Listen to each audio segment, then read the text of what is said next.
What is highly virtuous is a virtue that is not conscious of itself as virtue. The moment it's conscious of itself as such, you see, it fails. So in this way, we love to see a child dancing all by itself, lost in the dance and not performing for an audience. We say, oh, if only I could dance like that. If only I could become like a child again, innocent.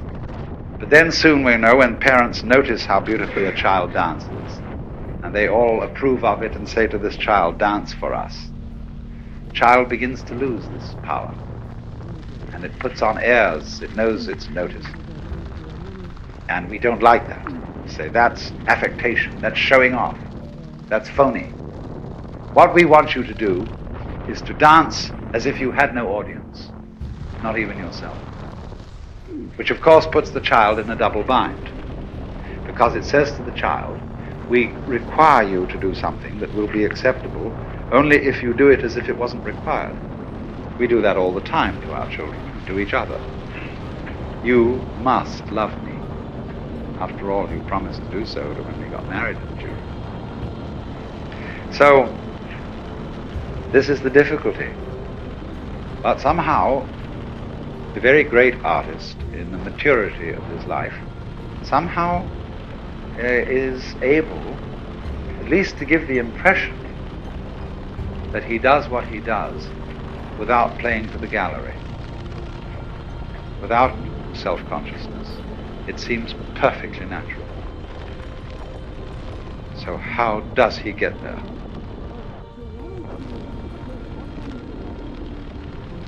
There was a Taoist sage, later than Lao Tzu. His name was Liezi.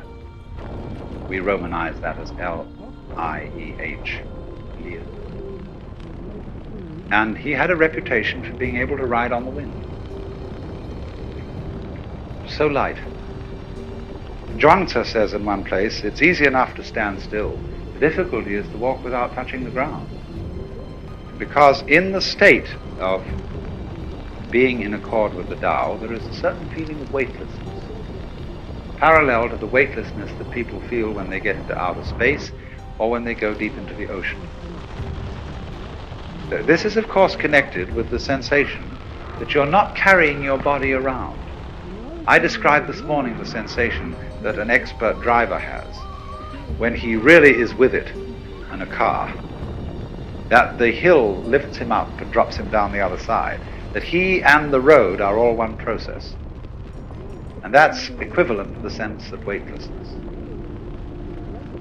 And so this is connected to, this is the inner meaning of Liezi riding on the wind. When Suzuki was asked, what is it like to have Satori? He said, it's just like ordinary everyday experience, except about 2 inches off the ground. A person who has Mushin, or no mind, or no heart in Chinese, is a very high order of person. It means that his psychic center doesn't get in its own way. It operates as if it wasn't there. Zhuangzi says that the highest form of man uses his shin like a mirror. It grasps nothing, it refuses nothing, it receives but does not keep. And the poem says, when the geese fly over the water, and they are reflected in the water, that the geese do not intend to cast their reflection, and the water has no mind to retain their image. So, when the human being developed the power to be aware of himself, to know that he knows, in other words, when the cortex was formed over the original brain, he fell from grace. That was the fall of man. Because when he felt, he had the sensation of being in charge, of being in control of himself, and you can only have that sensation when you are aware of what you're doing, he got anxious. Am I aware enough of myself? Have I taken enough factors into consideration? Have I done all that should be done? And then he started trembling. This was the fall of man, of course. This is what is meant. Lao Tzu says, when the great Tao lost, there came duty to man and right conduct. In other words, nobody talks about how you ought to behave unless things have gone radically wrong. There wouldn't be any conception of faithful ministers of the state unless there were a lot of lousy politicians around. No one would talk about filial piety unless there were wayward sons and daughters. So there is constantly in the tradition of Taoism the idea that all moral preaching is confusion. Your attempt to eliminate self is a positive manifestation of selfishness. You are like a person beating a drum in search of a fugitive. All talk about selfishness. All talk about success in becoming virtuous, or enlightened, or integrated, or non-neurotic, or self-actualized. Let's use all the terms that are being used. All this talk attests to the fact that it hasn't happened, and will in fact get in the way of its happening. Yeah, you kicked ass. That was awesome. Really, really good. That spiral is fun, isn't it? What a visual.